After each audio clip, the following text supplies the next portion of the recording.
Okay, there we go.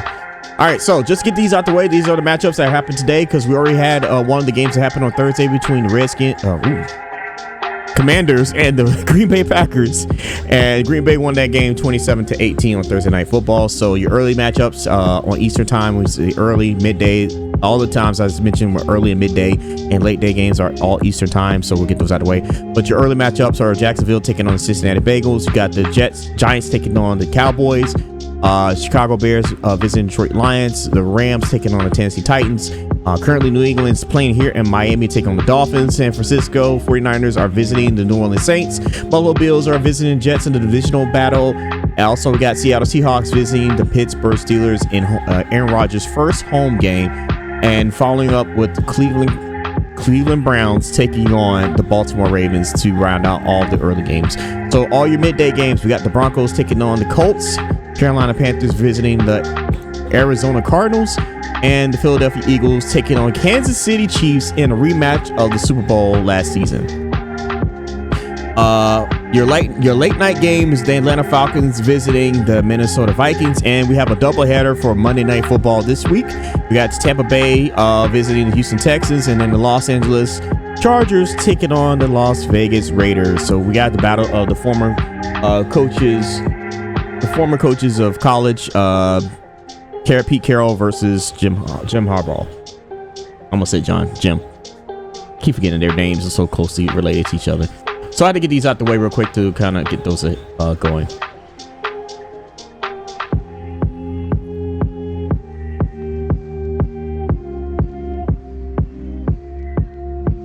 All right, so moving right along, I had to get these out the way real quick because the games are going right now, but I'll get back to the NFL in a minute. But we got to stop and go talk about boxing. Before we get into last night's fight, which was amazing, I found this out early this morning that former boxing world champion Ricky Hatton has passed away at the age of 46. If you don't know much about boxing, Ricky Hatton had a lustrous career. He did fight at one point. He did fight Floyd Mayweather, and I think this was Mayweather's last official knockout in his boxing career. It's unfortunate that to see somebody so young passed away. He currently does have a son that is boxing. I think he was trying to make a comeback at one point, but unfortunately, he did lose his life today. He died at the age of 46. So rest in peace, Ricky Hatton. Now, getting to the fight that I was so excited to see. That I was waiting the whole year to see, and I never thought that this would happen until they announced it over the summer. Your boy Bud Crawford pulled through. So, hey man, listen, I'm so happy. I'm so happy that I got to watch this fight. It was a very entertaining fight. It was a majority decision, 12 rounds. Crawford showed no ring rust, showed no fatigue. He didn't have many mistakes. He surrounded Canelo. He was on top of Canelo. I was a little bit worried coming into this fight because Canelo was the naturally bigger guy, and Crawford had to move up multiple weight classes to fight Canelo at 100. I think they was fighting at 167 or 165, somewhere in that. So yeah. So with this win, Crawford moves into, like, he should be pound for pound at this point. Like, he should be the number one pound for pound guy. And it was like I said, it was a great fight. The judges scored at 116, 112, 415, 113, 115, 113, all in favor of Crawford. And he should be, if he's not considered one of the greats, he should definitely be top three. I think, honestly, in my opinion, when it comes to the greatest of all, when you talk about the top five and greatest all time, I have him in the top three. I would probably still put Sugar Ray Robinson over him, and just because of the length of his fight career compared to Bud Crawford. But like, it was an amazing fight. I was so happy about it. And yeah, this was one of the best punches I saw all night that was on this fight. So like I said, it was no defeat.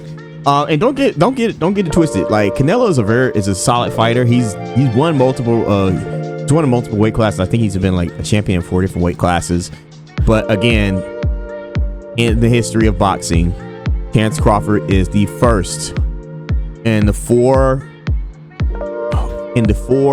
federation era, which is basically the WBA, WBC, the WBO, and IBF to be undisputed in 3 weight classes. So congratulations to Bud Crawford. If this is his last one, hopefully he goes out on top. I don't know what he's going to do. I think he's 38. I think he's 38 now. So we'll see what happens. But yeah, it was, like I said, it was a great fight. There was no defeat here. It was a great event. And I was up late, bro. That fight almost ended at 2 a.m. So like, it was late.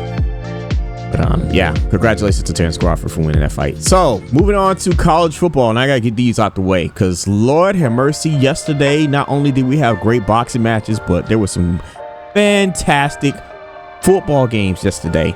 So I'm gonna start with all the upsets because there was a lot of upsets in this game. In fact, I need to move one of these up because that was an upset too. So Georgia Tech hosted Clemson and pulled it off with a field goal. I watched this game and it was 24-21. This Georgia Tech team look, they're no joke. Like, at this point, if you don't know who they are in the college football world, you should know now that this team is serious. They're here. This was a fantastic game. It went from it was just down to the wire. This is the reason why you watch college football, is for games like these. And honestly, at this point, when it comes to Dabo Swinney, I think that not only losing to LSU on your home opener, but also losing to Georgia Tech, it really raises some questions about what Clemson's going to do moving forward, because the biggest issue that is happening with Dabo Swinney is the fact that he's not been adapting to the new era of college football, which is the transfer portals, the NIL deals and stuff like that. He's been really, really struggling. Now, granted, his team did make the college football playoff, and I think they did win the ACC. But going into this season, I don't know if they're going to be able to make that playoff or win the ACC this year. So we'll see what definitely happens. But this is not a good look for a favorite that was supposed to win the conference. They was definitely picked as the favorites to win the conference, but it doesn't look too good for them. So, but congratulations to Georgia Tech Yellow Jackets. They're a very complimentary team. They had one. I forgot who Georgia Tech beat earlier in the year. They definitely beat Colorado, but they beat Clemson, Colorado. They got Temple next week. They don't have any more marquee matchups until Georgia at the end of the season, which that game I'll get into Georgia in a minute. But yeah, like, this team is for real. This team is definitely a threat. They're definitely a threat to. Sorry, my phone is distracting me. They're definitely a threat to disrupt a lot of teams, and not just in their conference, but in just the entire college football. And if they do make the college football playoff, I can see them being a very disruptive team. So going forward, so look out for the Georgia Tech Yellow Jackets. Now moving into my game pick of yesterday, Georgia Tennessee. I watched this game. This is where College Game Day was located before the game began, and this game lived up to expectations. It went to overtime, and the Georgia Bulldogs pulled off with a miraculous touchdown. I think a 2-yard run touchdown in overtime, 44-41. What is there to say about Georgia? They just stick to their guns and just grind out games like these. And, and it shows that also that Tennessee is here to stay when it comes to the caliber of play for football. They just, like I said, they didn't manage to capitalize on a field goal towards the end of the game.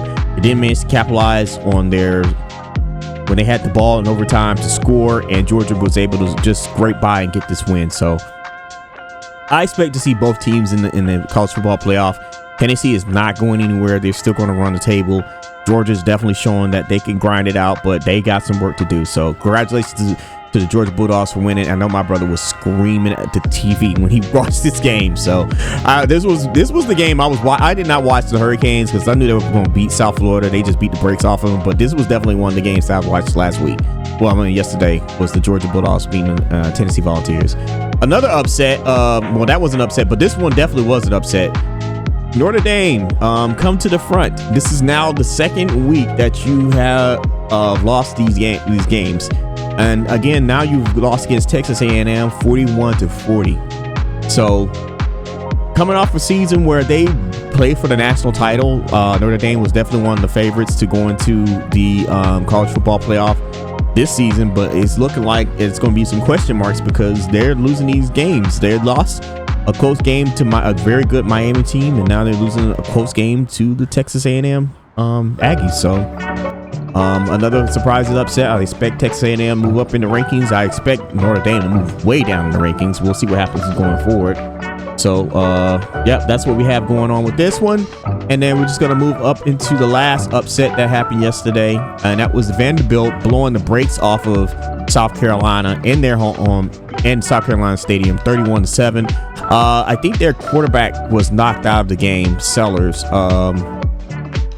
not Sellers, it was one of their players, but this was a surprising because Vanderbilt is usually the doormat of the SEC. They're always at the bottom when it comes to the conference, but no, Vanderbilt is showing that they are for real this season, and this is a huge blow to South Carolina.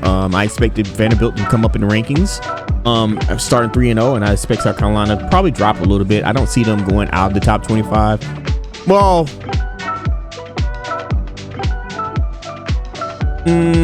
okay, I don't. No, I think they should still be there. Look, I gotta look at their schedule. Who's you guys beaten so far? South Carolina State, Vanderbilt. Yeah, I think they should still be there, but going to the Missouri game next week, they really need to show that they belong because their schedule is not easy. They got LSU, Oklahoma, Alabama, Ole Miss, Texas A&M, and Clemson at the end of the season. So yeah, they definitely have a really, really tough schedule moving forward. But yeah, this was very unfortunate that they lost to Vanderbilt. But congratulations to Vanderbilt on getting a very dominant win in a hostile environment in South Carolina, 31-7. Now, moving on to Texas. Come to the front. Texas, listen, I'm going to say this. I'm going to need people to stop saying generational talent when it comes to these quarterbacks like Arch Manning. Because this man was struggling to put up numbers against a UTEP team. This was supposed to be their like tune-up game after they had a very tough game. Well, they had a tune-up game last week, but this is supposed to be another tune-up game for Arch Manning and the crew playing against UTEP Miners, University of Texas El Paso. But to see this and to hear about Manning getting booed during the game from the team, well, not from the team, from the fans when they were struggling to score in the first half, this is clear as day showing that he's not ready. I don't think that this team is what they're supposed to be. They were ranked the #1 team preseason going into the top 25, and they're struggling to put numbers against UTEP. And it's not going to get any easier for Texas because if you look at their schedule, after Sam Houston, they have Florida, Oklahoma, Kentucky, Mississippi State, Vanderbilt, Georgia, Arkansas, Texas A&M. So they have at least 1, 2, 3, 4, 5, 6 teams on their schedule that can give them a run for their money. And if this man does not get his stuff together with that passing game, it's going to be a very long season for Texas. And don't be surprised if they do not make the college football playoff. I'm just keeping it in a buck. All right, so in the final game that we mentioned about yesterday during the college football games, and I actually watched this one, LSU Tigers and the Florida Gators, 20-10, historic rivalry. What made this game interesting for me was the fact that the Florida quarterback threw five interceptions. The most interceptions in a long time for a Florida quarterback. 5 interceptions. That's crazy. That defense was all over the place when it comes to LSU. They was taking advantage of all the turnovers from Florida. Although Florida did make this a game for the most part, and there were some chippiness from both teams, especially towards the halftime. Towards halftime, the first half of the game. Overall, LSU was able to ground it out, and I'm gonna be honest with you, like, this LSU team is for real. Like, Brian Kelly has definitely got a squad going, and they're definitely going to be competing for top dog when it comes to the SEC conference. So congratulations to LSU, and y'all know my motto is all day, every day, F Florida.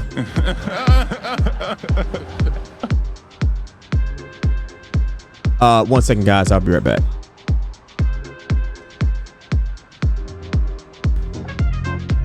Okay, so yeah, congratulations once again to LSU Tigers for winning that game. Give me a second.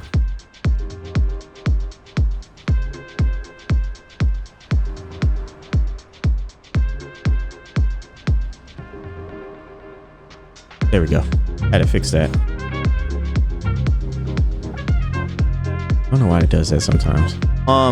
So moving on to more NCAA news. This announcement actually happened recently. I just had I don't have official notes on this, but both UCLA and Virginia Tech have are going to be firing their coaches. Get off my screen. There we go. I have to pull this up on the phone because unfortunately, yeah. So Deshaun Foster. Hey, Queen. Yeah, UCLA just fired their head coach Deshaun Foster after he started the second season 0-3. They announced this news this morning, and then recently, Virginia Tech head coach is also getting fired as well. And that's, guys, come on. So it was announced that the coach for Virginia Tech, the school's going to buy out his contract, so he will no longer be coaching the Hokies. So unfortunately, this is another reason why you got to really come out here and perform, because he is going to be fired today. So he's owed $6 million in the buyout. He's 0-3 this season, 16-24 throughout his 4 seasons. Yeah, man, like Virginia Tech has not been relevant in a long time, and since Frank Beamer is gone, and this is not working for him, and this is just unfortunate. This is how the dominoes fall when you're not performing at the level that you need when it comes to college football. So yep, this is what it is. So I'm just gonna move on from that. So I was looking at some of the games that are going to be taking place next week. Can we go to week 4? Thank you.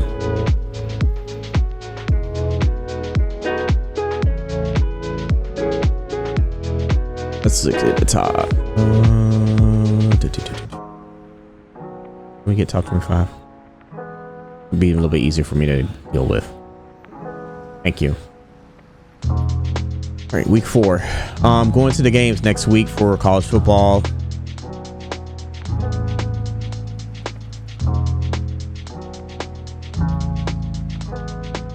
The biggest matchup that we have, one of the biggest matchups in the college game day is going to be, they're going to actually be here in Miami. So I may have to go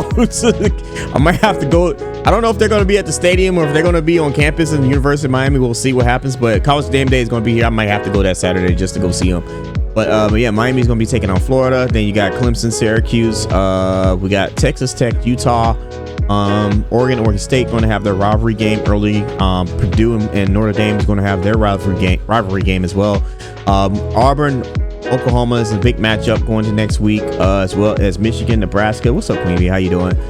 South Carolina, Missouri. I already mentioned that one, and I think that's pretty much it as far as the big marquee matchups. I'm just going to look at to see who else has a game going into next week. My stuff's taking forever because I'm recording. A lot of queens in chat. I think that's it. I don't think there's any other big game matchups that I see next week, outside of Oklahoma and Auburn, and Florida and Miami. You already know my stances. South Carolina, Missouri. I think that's it. That's the other big matchup that we're having. And right now oh, did he score that ball back? Oh, he didn't catch the ball. Rip. Yeah, I think that's it. So I'll be looking forward to those. Make sure you go on the local listings for those games. I'm definitely checking out Miami, Florida. That's an early game. No, that's a marquee matchup. And I'm definitely gonna be checking out Oklahoma and Auburn, because that should be a really good game as well. That's an early game, so I can be able to see both of those games tomorrow next week. Make sure you check your local listings for that. So I've already mentioned in the NFL talk about the Thursday night game for the Green Bay Packers against the Washington Commanders, 27-18. This was not even close. Like, the Green Bay Packers pretty much dominated this game. Jordan Love led the way with scoring points. Michael Parsons had his game, and they did just completely dominate his team from beginning to end. So there wasn't really much of a game for this one. Not much to say about it. I don't know what their schedule is for week 3. So we're currently in week 2.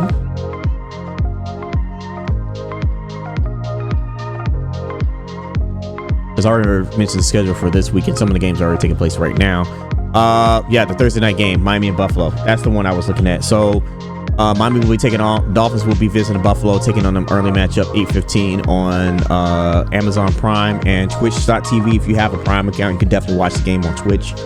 And the Monday night matchup going to next week, Detroit Lions taking on the Baltimore Ravens. That should be a really good game. And then we're going to end up, we're going to finish out this sports podcast. I know I'm all over the place and I do apologize, but we're going to finish out the podcast talking about the WNBA playoffs. The playoffs did start today. Some of the games are already started. So you have Golden State taking on Minnesota at 1 p.m. You're also going to have Indiana Fever taking on the Atlanta Dream, the New York Liberty taking on the Phoenix Mercury, and the Seattle Storm rounding out the late games taking on the Las Vegas Aces.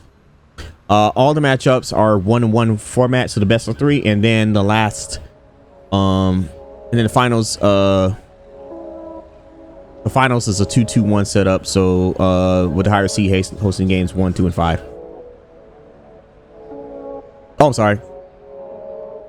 Semifinals is 2-2-1 setup. NBA finals is best of 7 2-2-1-1-1 format. 1-2-2-1-1-1 format. So. Luck to all the teams that are playing today. My favorite going into the championship is going to be Minnesota. They've been one of the more dominant teams, and I don't see anyone really beat them, especially if Lafisa Collier is 100% healthy. I see them as the favorites winning the whole thing. So make sure you support your local teams. Check out your local listings. You can go to ESPN.com for the news, FoxSports.com, or the Associated Press as well. They have their own site where most of the news come from anyway. So make sure you check out your news and go support your local teams. And give me a second. I'm gonna stop recording, and then I need to know, what games should I play today?